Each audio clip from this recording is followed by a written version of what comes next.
आप यहाँ से कर रहे हैं आप क्या कर रहे हैं यहाँ पे? 5 घंटा हो गया साहब, 5 घंटे तक पुलिस नहीं आई थी। मेरी बीवी ने मेरे सामने दम तोड़ा। यहाँ फेंक के गए थे गुंडे उसे। और बताए क्या, वो चेहरे ढके हुए नहीं थे, इसका मतलब समझते आप? पुलिस का डर नहीं है उनको। छोटे लोग हैं हम, छोटे लोग। और आप क्या करेंगे? मैं इसका अंतिम संस्कार यही कर दूंगा। आप तो रोको इधर। देखिए आप शांत हो जाइए, हम समझ सकते हैं आपकी बात, हम कहीं फंसे हुए थे। हमारे देश में महिलाओं के साथ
ए पकिया उठ।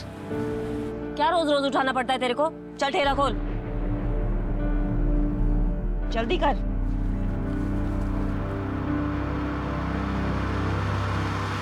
मेरी मदद के लिए रखा था तुझे यहाँ पर, लेकिन सबसे ज्यादा ध्यान तेरा ही देना पड़ता है। और कल 2 नारियल का हिसाब कम मिला है मुझे। क्या ताई सुबह सुबह किटकिट कर रही है? तो कौन सा टाइम सही रहेगा तेरे लिए? कब करूंगी किटकिट? 2 नारियल का पैसा चाहिए मुझे, आज के हिसाब में जोड़ देना।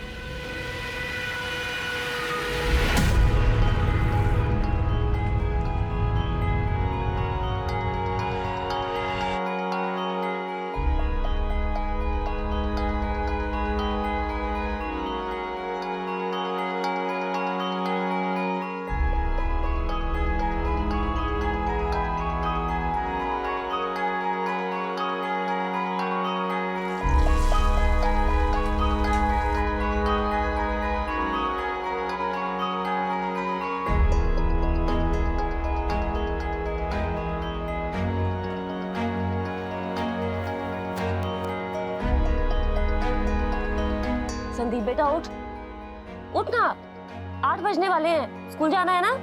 चलो जा, जल्दी कर मेरा बेटा।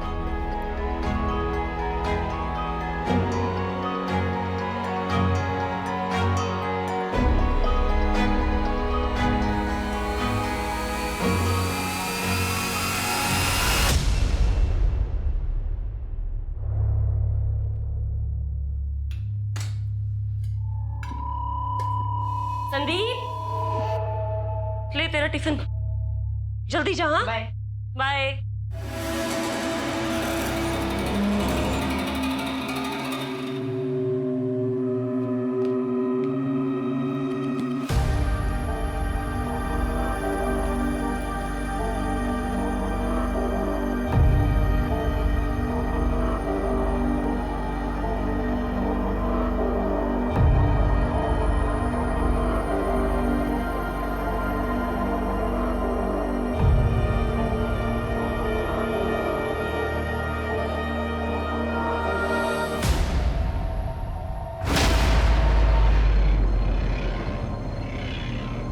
आज देर क्यों हुई कविता?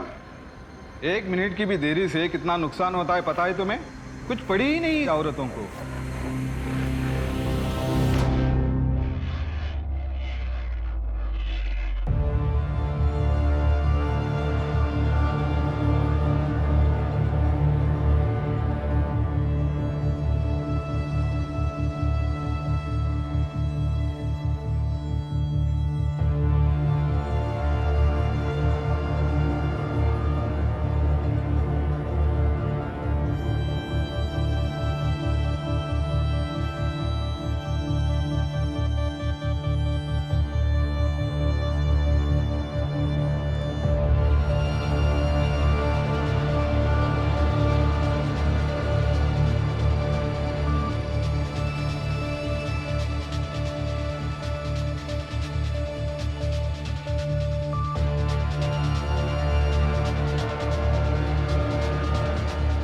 ये ऐसे नहीं, ये ऐसे होगा। कोशिश कर रही हूँ सर।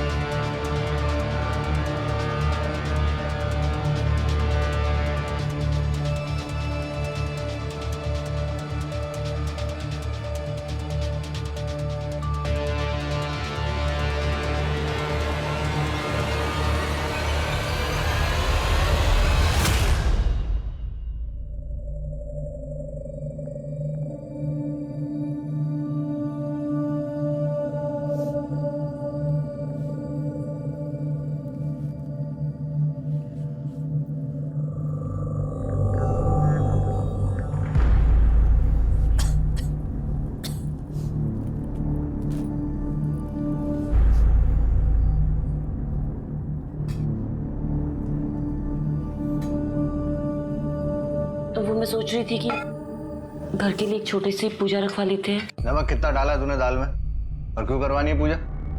घर की शांति और भलाई के लिए। जितनी अपनी अकल और हैसियत है ना, उतना ही करने का। तो कहाँ से आएंगे पैसे? मैं मैनेज कर रही हूँ ना। और क्यों नहीं आ सकते इतने पैसे? मैं 10वीं पास हूँ। अगर तुमसे शादी नहीं की होती तो और पढ़ती, कोई अच्छी नौकरी करती। अगर मुझे कंप्यूटर सीखने के बाद कोई अच्छी नौकरी मिल जाएगी, संदीप के भविष्य के लिए भी अच्छा होगा ना। तो फिर क्यों मना कर रहे हो तुम? खुद तो एक क्लास का नाटक छोड़, और पूजा का भी। अपना चल रहा है, सब कुछ ठीक है ना? बस इतना ही बहुत है। लेकिन मैंने पुजारी जी को बोल दिया। अरे तो पुजारी को मैं समझा दूंगा।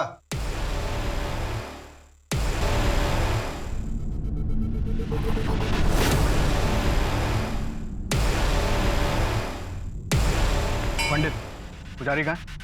वो अंदर पूजा में बैठे हैं। पुजारी, मेरी बीवी आई थी क्या इधर, कविता? जी हाँ, मैं ही आपके घर पर पूजा की तैयारियां कर रहा हूँ। कोई जरूरत नहीं, पूजा कैंसिल। जी, कोई समस्या है? अरे समस्या आप हैं, आप जैसे लोग हैं जो भगवान का नाम दिखाकर हमें डराते रहते हैं, गरीब लोगों का शिकार करते रहते हैं। और मेरी बीवी, मैं तो है ही अकल की कमी। देखिए, आप शांत रहिए। क्या कर रहे हो तुम? माफी मांगो इनसे। अरे मैं क्यों माफी मांगू? माफी तो इन्हें मांगनी चाहिए। मेरे घर में क्या होगा ये मैं तय करूंगा ना, ये नहीं करेंगे। सारी दुनिया से झगड़ा, गैस वाले से झगड़ा, केबल वाले से झगड़ा, पड़ोसियों से झगड़ा, अब ऊपर वाले से भी झगड़ा। इन्होंने कुछ नहीं बताया मुझे, मैं खुद आई थी इनसे पूछने। घर चलो अब, जब देखो झगड़ा।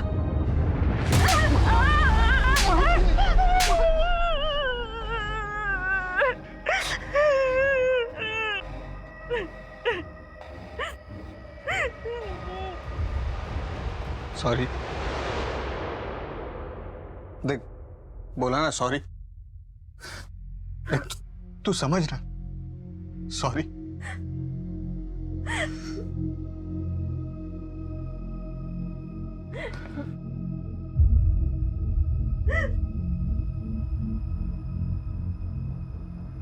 ले पानी पी।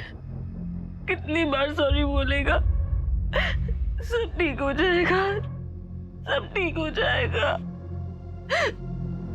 तू कभी नहीं समझेगा, तुझे साथ खुद माफ है।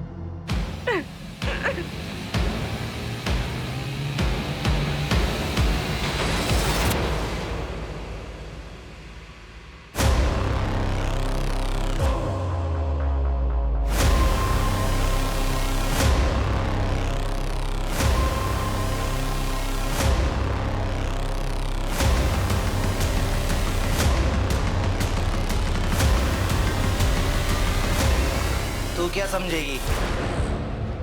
तुझे 7 क्या 7.5 खून भी माफ है।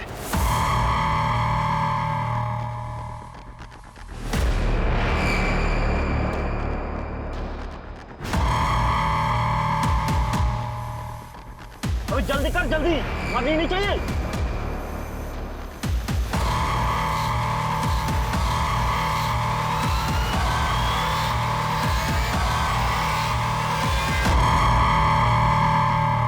इतनी रात को कहां चली गई?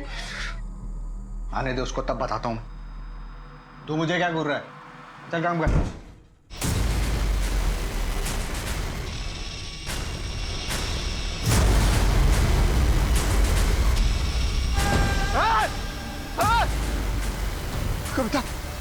बेटा ला बेटा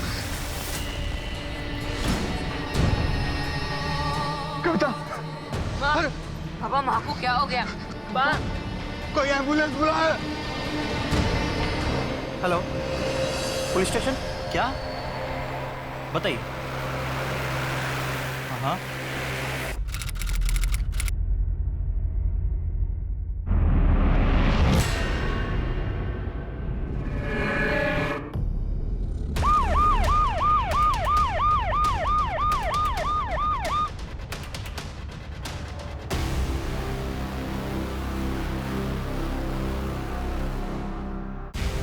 ये आप यहाँ से कर रहे हैं आप क्या कर रहे हैं यहाँ पे?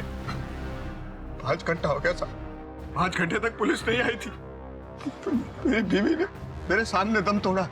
यहाँ फेंक के गए थे गुंडे उसे। और पता है क्या, वो चेहरे ढके हुए नहीं थे, इसका मतलब समझते हैं आप? पुलिस का डर नहीं है उनको। छोटे लोग हैं हम, छोटे लोग। और आप क्या करेंगे? मैं इसका अंतिम संस्कार यही कर दूंगा। आप तो रोको इन्हें। देखिए आप शांत हो जाइए, हम समझ सकते हैं आपकी बात, हम कहीं फंसे हुए थे। हमारे देश में महिलाओं के साथ अपराध बढ़ते ही जा रहे हैं। हाल ही में महाराष्ट्र के अलीबाग जिले में एक 35 साल की महिला के साथ दरिंदगी के बाद उसे अधमरी हालत में अपने ही घर के बाहर फेंकने का मामला सामने आया है। उसके पति ने पुलिस पर लापरवाही का आरोप लगाया है। मैं एक दिन के लिए छुट्टी पे था, इंचार्ज तुम थे त्यागी, फिर केस पर रिस्पॉन्ड करने में इतनी देरी क्यों? सॉरी सर, वो लॉकअप के अंदर हिस्ट्री शीटर लोग दंगा कर रहे थे, उनको संभालने के चक्कर में मैं सर को टाइम से रिपोर्ट नहीं कर पाया। वो लॉकअप में ही थे ना, भागे तो नहीं थे ना? आइंदा जरा समझिए कि प्रायोरिटी क्या है और क्या नहीं। चलिए बताइए, केस की डिटेल्स बताइए। अब तक क्या क्या पता चला है और अब तक आपने क्या क्या एक्शंस लिए? एक बात तो तय है, अगर वो दोनों आदमी ने बॉडी को घर के बाहर फेंका है, उसका मतलब वो घर को और घर के लोगों को अच्छी तरह से जानते हैं। बेटे और हस्बैंड ने क्या बयान दिए? सर हस्बैंड ने बयान देने से मना कर दिया और बेटे का कहना है कि वो उन दोनों को नहीं पहचानता।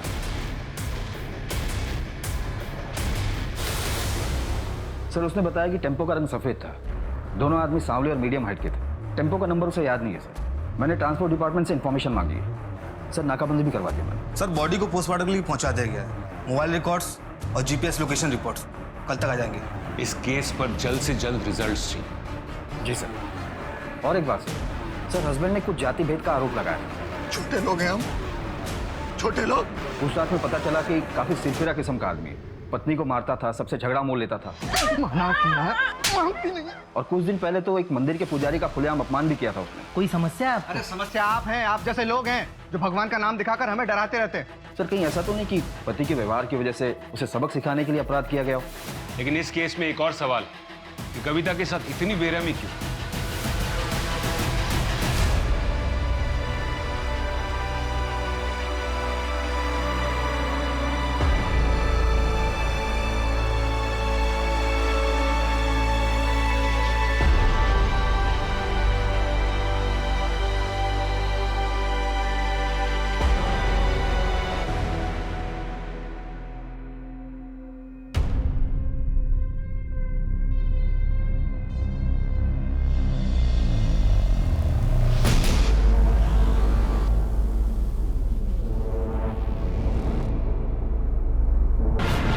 मैडम मेरी मदद कीजिए, मेरे साथ बहुत बड़ा धोखा हुआ है। जी मेरा नाम डॉक्टर दिवाकर है, मैं यहाँ ओल्ड सिटी रोड पे प्रैक्टिस करता हूँ। मेरी बीवी ने मेरे साथ चीटिंग की है, मेरी प्लीज़ कंप्लेंट लिखिए।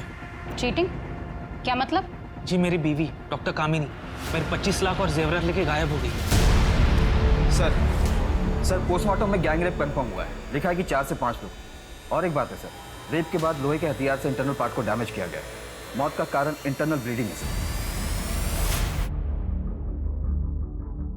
और सर टेम्पो की अभी तक कोई रिपोर्ट नहीं मिली। सर कविता के फोन रिकॉर्ड्स और जीपीएस लोकेशन रिपोर्ट आ गई है।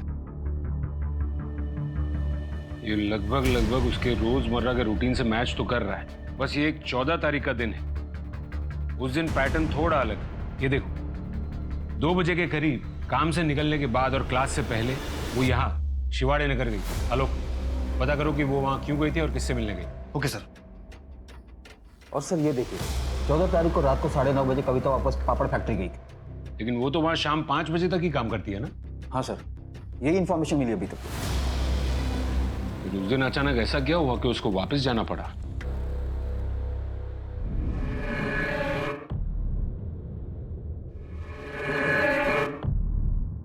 अब हमारा क्या होगा पापा? हमारा सब कुछ तो। खाना बना जाके।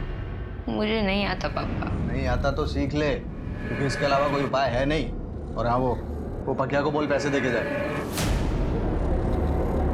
ऐसा लगता है तेरा स्कूल भी छुड़वाना पड़ेगा।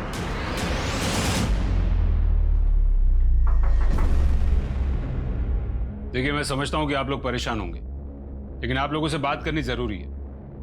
आप समझ रहे हैं ना? आपको किसी पर कोई शक होता तो बता नहीं देता। देखिए, मैं आपसे तमीज से बात कर रहा हूं, इसलिए आप भी तमीज से बात करें। आप यहाँ पर कोऑपरेट करेंगे या फिर पुलिस स्टेशन जाकर बात करें?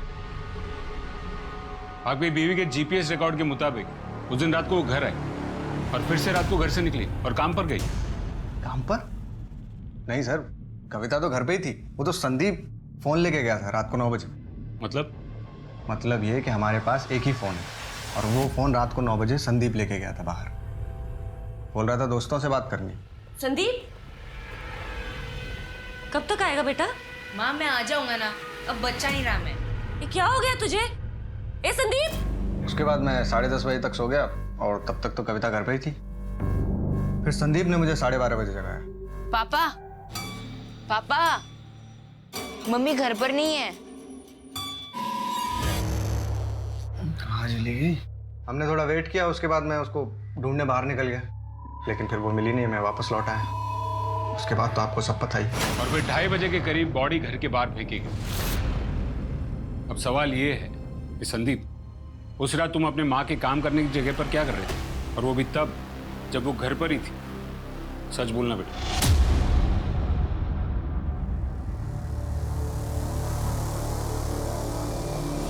हेलो,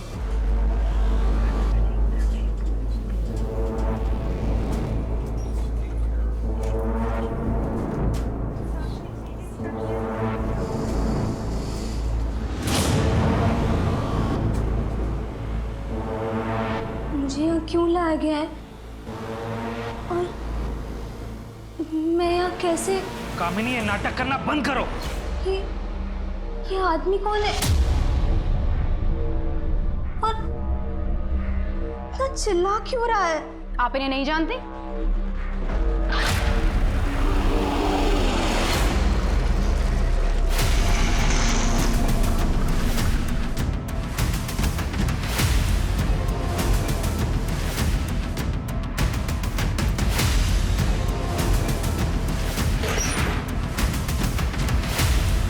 सर अंदर कुछ नहीं है।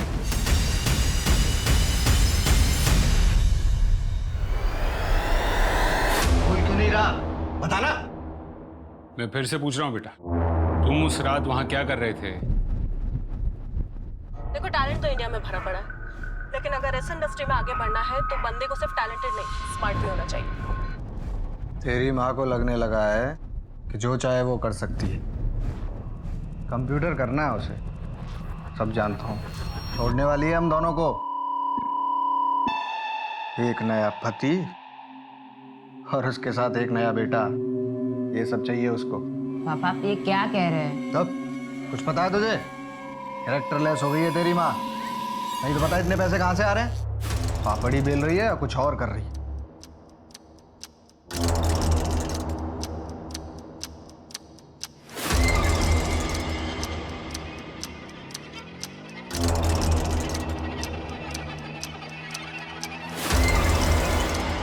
कुछ दिनों पहले मेरी माँ ने मुझे कुछ बताया था। संदीप,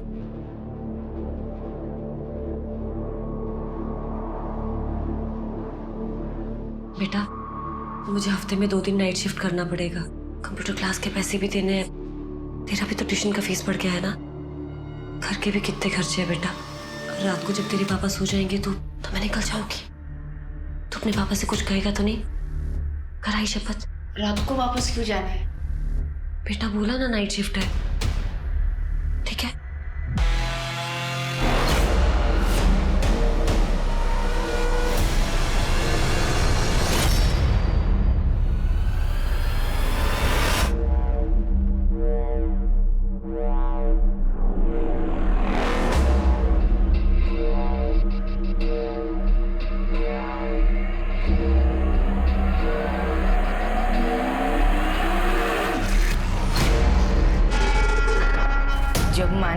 मेरे साथ नाइट शिफ्ट की बात की तब मैं थोड़ा परेशान हो गया। मैं देखना चाहता था कि वह सच में नाइट शिफ्ट लगती है कि नहीं। मैंने देखा वहाँ नाइट शिफ्ट तो लगती है, पर वो जो देखा वो देखकर मैं वापस आ रहा था और फिर रास्ते में मुझे मेरी माँ मिली।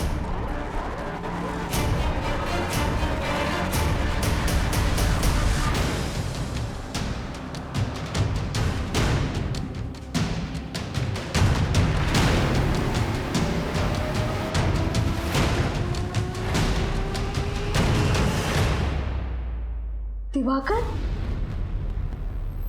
तो क्या आप इन्हें जानती हैं? जी मैडम, ये मेरा पति है। क्या आपको ये समझ में नहीं आ रहा है? दिख नहीं रहा है कि ये नाटक कर रही है? पहले याददाश्त का खो जाना, फिर वापस आना, ये सब इसकी एक चाल है। मेरे घर से पैसे और जेवरात लेकर कहीं छिपा दिए हैं और अब सब ये नाटक करके हमें गुमराह कर रही है। नाटक मैं कर रही हूँ, तुम कर रहे हो? फराडे, ये सर। वो हिस्ट्री शीटरों की नई वाली फाइल आई? ये सर। सर ये वो फाइल। पापा ठीक कहते हैं कि तुम कैरेक्टर लेस हो, इसलिए वो तुम्हें मारते हैं। और मैं पापा को जाके सब बता दूंगा कि तुम नाइट शिफ्ट करने वाली हो। और मुझे पता है तुम्हें नाइट शिफ्ट क्यों करना है, और मैंने देखा नाइट शिफ्ट पर क्या क्या होता है। बदतमीज, क्या बकवास कर रहा है ये? और क्या देख लिया तूने? अब चुपचाप घर जा और फोन दे मेरा। तूने कहा था तुझे तेरे दोस्त से बात करनी है, अब अपनी माँ से झूठ भी बोलने लगा है। झूठ तो तुम बोल रही हो माँ। संदीप,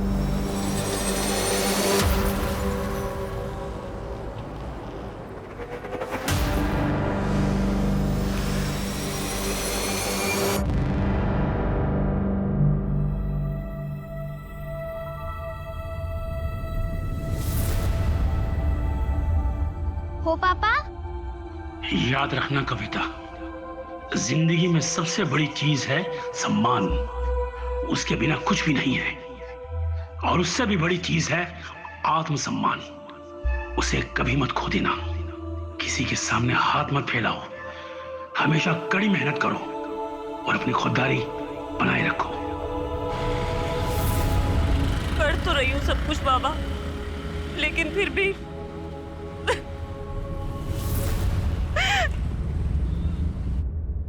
वहां पे जासूसी करता है, शर्म नहीं आई तुझे? पर आपने तो बोला। चुप किशोर जी, बस। मैडम, नाटक तो ये कर रहा है। सब चोरी इसी ने किया है, क्योंकि इसका अफेयर चल रहा है, वो भी एक 15 साल छोटी जूनियर डॉक्टर के साथ। पिछले 4 साल से इसे लगता है कि मैं कुछ नहीं जानती, पर मैं सब कुछ जानती थी। और अब मुझे रास्ते से हटाने के लिए मुझ पर झूठा आरोप लगा रहा है। मैडम, इसी ने मुझे कुछ ड्रग दिया होगा, जिसकी वजह से मेरा टेम्परेरी मेमोरी लॉस हो गया होगा। मैडम, ये क्या कंप्लेंट करेगा? आप मेरा कंप्लेंट दर्ज कीजिए के खिलाफ। देखिए, आप लोग पढ़े लिखे लोग हैं, अपने इस प्रॉब्लम का सोल्यूशन अपने घर जाके निकालिए। नहीं मैडम, मैं घर नहीं जा सकती, ये मुझे मार डालेगा। इस बार तो इसने मुझे बेहोशी की दवाई दी है, लेकिन अगली बार मुझे चाल मिलेगा। मैडम प्लीज, मैडम मुझे घर मत भेजिए।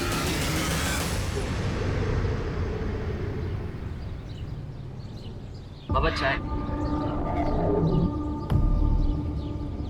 बेटा, कब तक रुकना होगा मुझे यहाँ? बस 2 दिन बाबा, उसके बाद 6 महीने पूरे होने वाले हैं। चिंता मत कीजिए, घर पर सब ठीक है, मैं सब संभाल रहा हूँ। माँ भी ठीक है।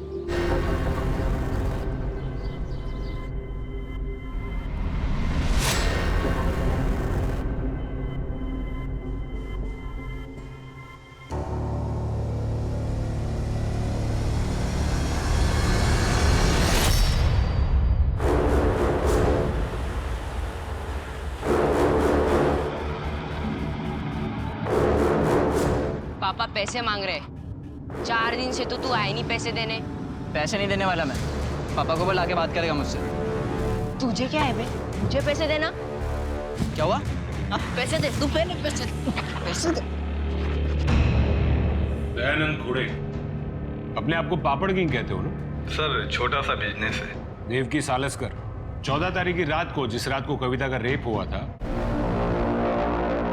आप दोनों को ऑफिस में देखा गया था, कॉम्प्रोमाइजिंग पोजीशन में।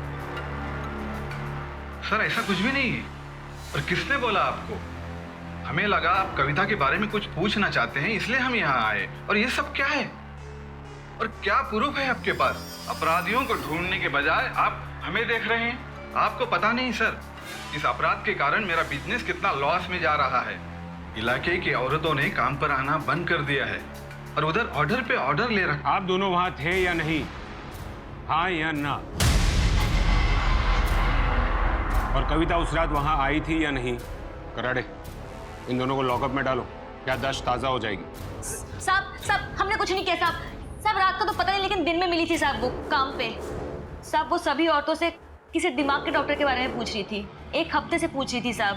देखिए देवकी जी, अब कहानियां बनाने से कोई फायदा नहीं। लेकिन साहब ये सच है कि वो बोल रही थी कि वो उसी दिन डॉक्टर से मिलेगी।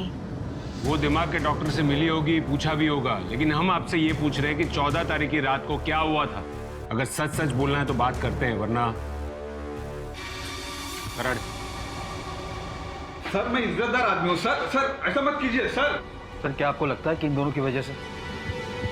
हो सकता है त्यागी, कविता परेशान हुई होगी और इसलिए वो फैक्ट्री पहुंच गई, ये समझने के लिए कि उसका बेटा बात क्या कर रहा था। और ये दयानंद खुड़े, ये शादीशुदा है, इसलिए उसने एक घिनौना काम अपने आदमियों से करवाया होगा और फिर बॉडी को फिकवा दिया होगा घर के बाहर, सबक सिखाने के लिए। त्यागी, एक काम करो, ये दयानंद खुड़े के सारे डिलीवरी टेम्पोस की फॉरेंसिक जांच करवाओ तुरंत, कविता के खून के ट्रेसेस के लिए, और उसके डिलीवरी के आदमी और हेल्पर्स को भी लाइन अप करो, और ये कविता के बेटे और पति को शिनाख्त के लिए बुलाओ। जी सर। एक बात अभी भी समझ में नहीं आ रही है, कविता रात को निकली थी क्यों? अगर उसका बेटा फोन लेकर रात को घर से बाहर निकलता था दोस्तों से बात करने के लिए, फिर तो वो घर को आ जाता होगा, लेकिन कविता को संदीप रास्ते में ही टकराया था। समझ में नहीं आ रहा है कि वो निकली क्यों थी। सर यही कविता की इसकी रिपोर्ट। सर 14 तारीख की शाम को कविता का लोकेशन शिवाड़ी नगर में था, जो कि डॉक्टर समीर शिंदे के क्लिनिक का था। साइकियाट्रिस्ट है? सर हमने आसपास पूछताछ की, वहाँ से पता चला डॉक्टर समीर शिंदे काफ़ी टाइम से छुट्टी पे। और एक बात सर, हमें एक नई जानकारी हाथ लगी है, जैसा आपने कहा था, शहर के सारे हिस्ट्री शीटरों को खंगाला, उनमें से हमारे सामने एक नाम आया। सर 1 साल पहले ही जेल से छूटा है।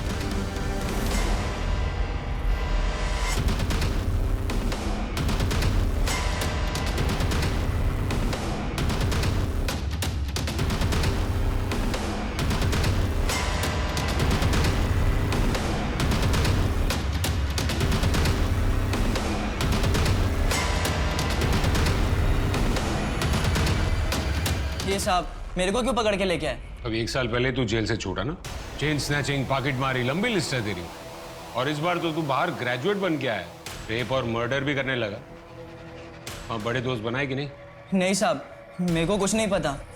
माना कि मैं गलत था, जेल से छूटने के बाद मैं सुधरना चाहता था। बीच के पार मुझे कविता दीदी मिली।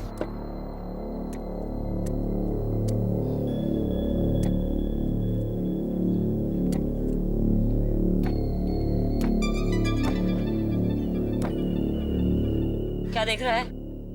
चमदानिया तो काय को करने का ये धंधा? तेरे से मतलब? ला इधर ला।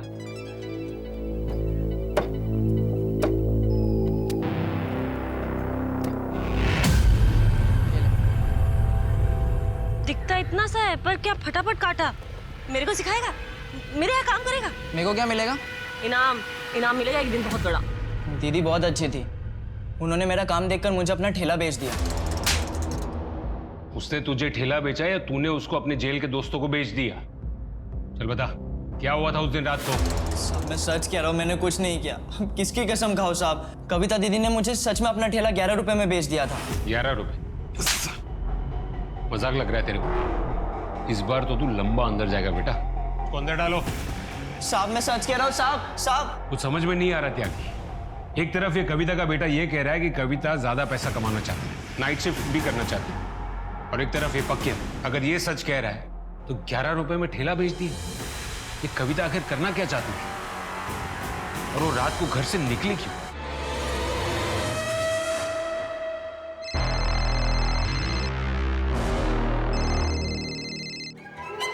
अभी मत निकलना, तुम्हारे रास्ते पर आज रात नाकाबंदी होने वाली है।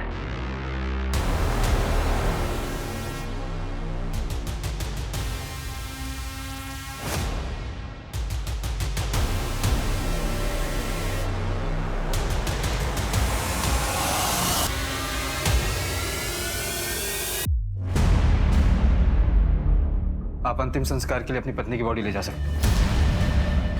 सर, पापड़ फैक्ट्री में काम करने वाले डिलीवरी मैन को कविता के पति और बेटे किसी ने नहीं पहचाना। ठीक है, रिलीज करो उनको। समझ में नहीं आ रहा एक बड़ा टेम्पो और 2 आदमी हवा में गायब कैसे हो सकते हैं।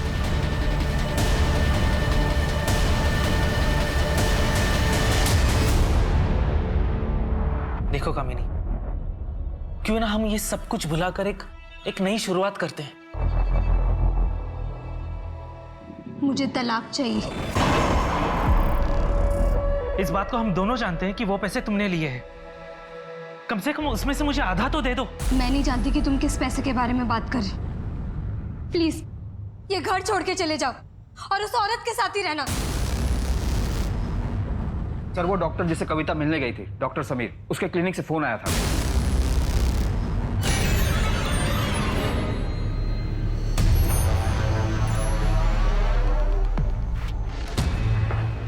सर, मैंने ही आपको कॉल किया था। मैं डॉक्टर समीर की रिसेप्शनिस्ट हूँ। सर, इधर।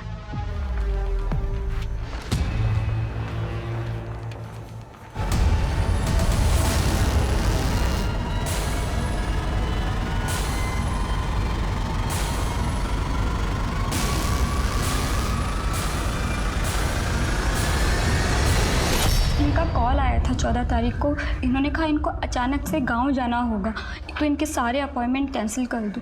लेकिन आज मॉर्निंग में पड़ोसी का कॉल आया कि इनके घर से बहुत ज़्यादा बदबू आ रही है। तो क्लिनिक में एक चाबी रहती है इनके घर की, तो मैं वो लेकर यहाँ पर आ गई। डॉक्टर साहब अकेले रहते थे, उनका कोई परिवार नहीं था।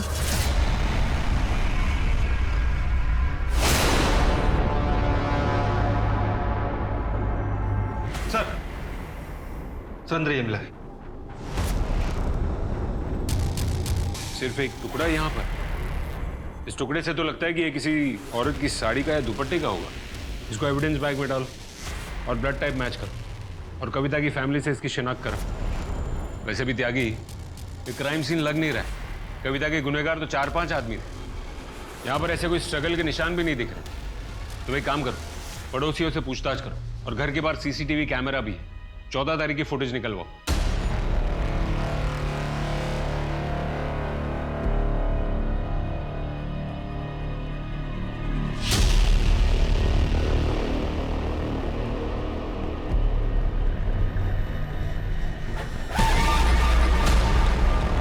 अबे जल्दी कर, जल्दी, मरनी नहीं चाहिए।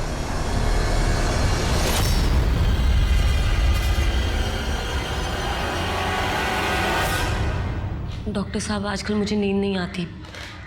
मैं 4-5 रोज से सोई नहीं हूँ। मेरा एक हाथ भी कांपता है। बहुत मेहनत कर रही हूँ ना आजकल। मेरे पति तो कुछ करते नहीं हैं। जब से उसने नौकरी छोड़ी है वो अजीब सा बर्ताव करता है। पता नहीं उसको क्या हो जाता है। मुझ पर हाथ उठाता है, बिना बात के चीखता है, लोगों से झगड़ता है। देखिए, आप परेशान मत होइए। मैं आपको 7 दिन की नींद की दवा लिख रहा हूँ, उसे आप लीजिए, आप ठीक हो जाएंगे। और अगर आपके पति ज़्यादा ही गुस्सा दिखाएं तो उन्हें चाय के साथ 1 बूंद डाल के दे दीजिएगा। मैं तो कहता हूँ उन्हें आप यहाँ ले ही आइए।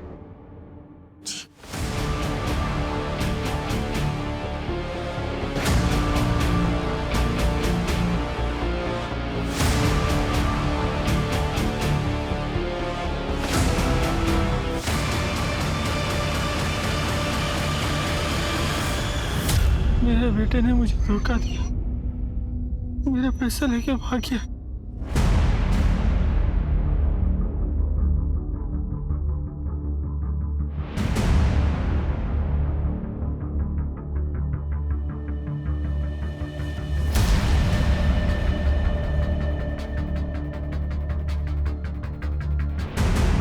सर, 2 आदमी आते हैं करीब 4 बजे।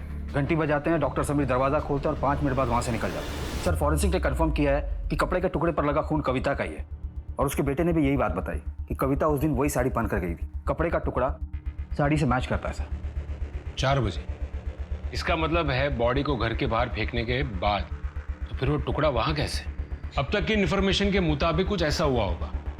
14 तारीख की रात को कविता घर से बाहर निकली, अपने बेटे से टकराई। उसके बाद वो कहां गई उस बात की अपने पास कोई इन्फॉर्मेशन नहीं। उसके बाद उसके साथ जुर्म होता है, उसे घर के बाहर फेंका जाता है करीब 2:30 बजे। फिर 4 बजे वो दोनों लोग डॉक्टर समीर का खून करते थे। फिर वही दोनों लोग या तो डॉक्टर समीर से फोन करवाते या खुद ही रिसेप्शनिस्ट को कह देते हैं कि डॉक्टर समीर छुट्टी पर गए हैं। डॉक्टर समीर के प्रिस्क्रिप्शन रिकॉर्ड और कॉल रिकॉर्ड से एक बात तो साफ है कि कविता उस दिन कंसल्टेशन के लिए गई थी और उस दिन वो डॉक्टर समीर से पहली बार मिल रही थी।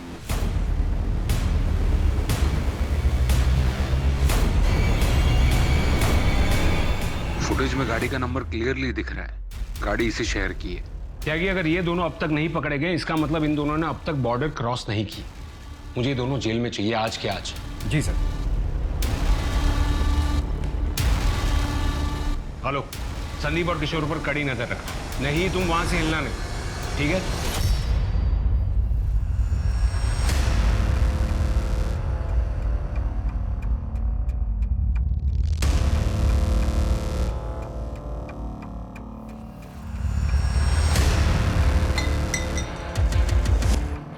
सर, पार्शियल प्लेट से व्हाइट कलर की 2 टेम्पो ट्रैक होगी। उसमें से एक गाड़ी का नंबर सीसीटीवी फुटेज में दिखे गाड़ी के नंबर से मैच होता है। उसमें से एक रात को अलीबाग में था, किसी बाबू का है सर। गुड जॉब, उठा लो सबको। पुलिस को पता लगा कि इनका एक बड़ा गैंग है जो अलग अलग शहरों में लोगों को फंसा के अपना शिकार बना रहे हैं। खास करके पीड़ित और मजबूर महिलाओं को और अलग अलग तरीकों से इनके बारे में पता लगाते हैं। कभी मनोचिकित्सकों से, कभी लोन देने वालों से, कभी कभी महिलाओं की मदद करने वाली संस्थाओं से, यहाँ तक कि इन लोगों ने तो एडवर्टाइजमेंट्स की तक मदद ली है।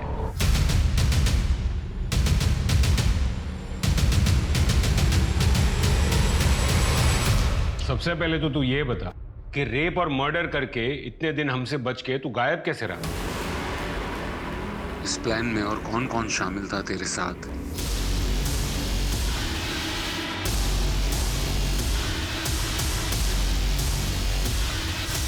आओ आओ, आखिरकार तुम आ ही गई। मैं कब से इंतजार कर रहा हूं तुम्हारा।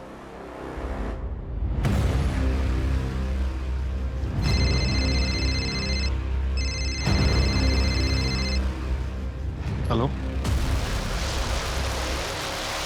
हाँ ठीक है, पहुंच रहा हूँ 20 मिनट में। मेरे को कितनी बार बोला ऐसे बुलाने का नहीं। तेरी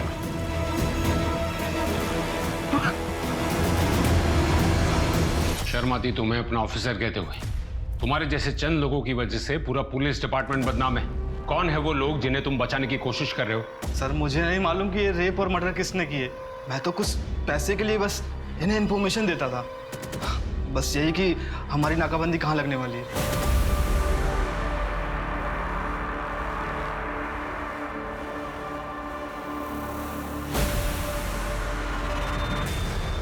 मैम, आप बहुत लकी हैं क्योंकि इस साल हम सिर्फ 2 और ग्राहकों की सेवा कर सकते हैं।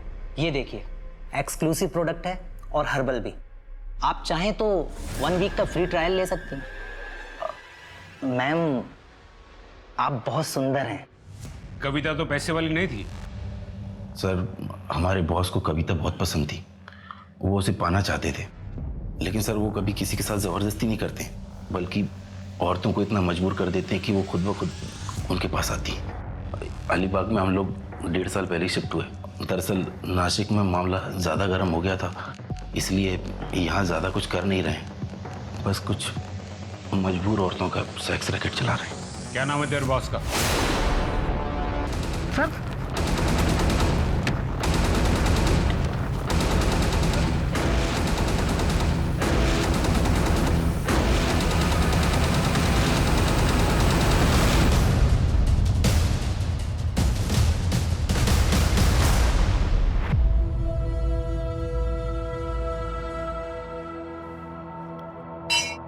देख कविता, पुजारी जी यहाँ नए हैं लेकिन इन्होंने मेरी बहुत मदद की है। मुझे यकीन है कि इनके पास तेरी भी समस्या का कोई ना कोई समाधान जरूर होगा। तो कितनी बार मंदिर जाते, मैंने तुझे कितनी बार कहा, कभी मिल तो ले। मैं आपकी समस्या समझता हूँ। आपको अपने घर पे एक विशेष पूजा करनी है और फिर उसके बाद आपके जीवन में खुशहाली ही खुशहाली आएगी। मेरी बीवी आई थी क्या इधर, कविता? जी हाँ, मैं ही आपके घर पर पूजा की तैयारियां कर रहा हूँ। कोई जरूरत नहीं, पूजा कैंसिल। कोई समस्या है? अरे समस्या आप हैं, आप जैसे लोग हैं जो भगवान का नाम दिखाकर हमें डराते रहते। पंडित जी, मैं अपने पति के व्यवहार के लिए आपसे फिर से माफी मांगती हूँ। लेकिन मुझे आपकी मदद की ज़रूरत है। ये आपके लिए परीक्षा की घड़ी है। यदि ये पूजा आपके घर पर नहीं हो सकती तो मेरे पास एक पवित्र स्थान है जहाँ ये पूजा की जा सकती है।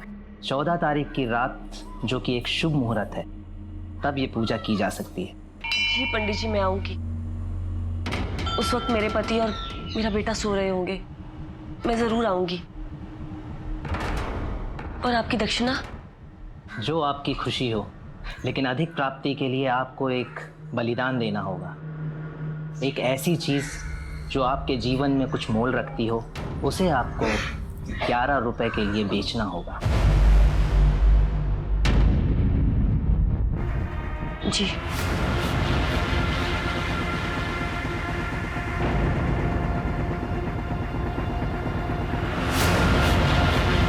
कविता, तू?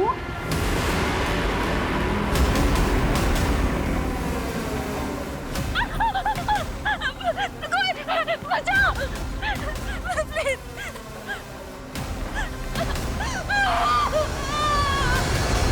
बहुत इंतजार कराया तूने।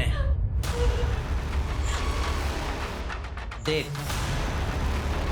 अगर तू चुपचाप रहेगी तो तुझे सिर्फ मुझे खुश करना पड़ेगा, वरना मेरे सब दोस्तों को। और डॉक्टर समीर को? उसे तो मारना ही था। वो सांगली मेरे गांव से था। उसने मुझे मंदिर में पहचान लिया था।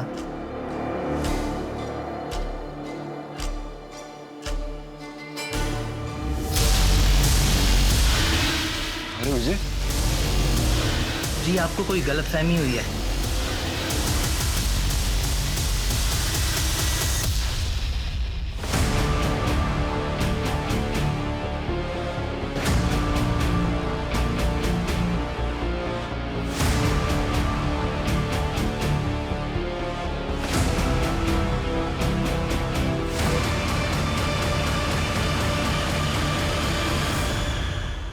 इस पेड़ के नीचे अगर पैसे डाल दो तो दुगने हो जाते हैं। बस आपको 6 महीने के लिए इस पेड़ के नीचे रहना पड़ेगा। ऐसा ही पढ़ा है मैंने। मुझे बहुत जल्दी समझ में आ गया था कि लोगों को बेवकूफ़ बनाना कितना आसान है। मैंने तो अपने बाप को भी नहीं छोड़ा। मजबूरी आदमी को महात्मा नहीं बनाती है, बल्कि मजबूरी आदमी को बेवकूफ़ ज़रूर बनाती है। लालच और मजबूरी एक बहुत ही घातक कॉकटेल है। इस ढोंगी बाबा जैसे चंद लोगों की वजह से समाज में भगवान के प्रति श्रद्धा से अच्छा काम करने वाले लोगों को भी अपराधियों की नजर से देखने लगते हैं लोग, जो कि गलत है। हमारी मजबूरी कभी हमारी कमजोरी नहीं बननी चाहिए, क्योंकि ऐसे समय पर ही लोग हमारी कमजोरी का फायदा उठा के हमें और मजबूर कर सकते हैं, हमें चोट पहुंचा सकते हैं। हमारा विश्वास भी जीवन की तरह अनमोल है। जैसे हम अपना जीवन हर किसी के हवाले नहीं कर देते, वैसे ही अपना विश्वास भी हमें किसी पर बस यूं ही नहीं कर लेना चाहिए। सोच समझ कर इंसान पर विश्वास करें। एक गलत इंसान पे विश्वास, जिसकी बहुत बड़ी और बुरी कीमत आपको चुकानी पड़ सकती है। इसलिए प्लीज सतर्क रहें। सतर्क रहेंगे तो सुरक्षित रहेंगे। आप किसी पर भी आंख मूंद कर विश्वास नहीं करेंगे। इस आशा के साथ मैं दिव्यांका त्रिपाठी दहिया लेती हूँ आपसे विदा। फिर मिलूंगी एक नए केस के साथ। तब तक देखते रहिए क्राइम पेट्रोल, सतर्क, विमेन अगेंस्ट क्राइम। एक औरत पर वार, हर औरत का भार। जय हिंद।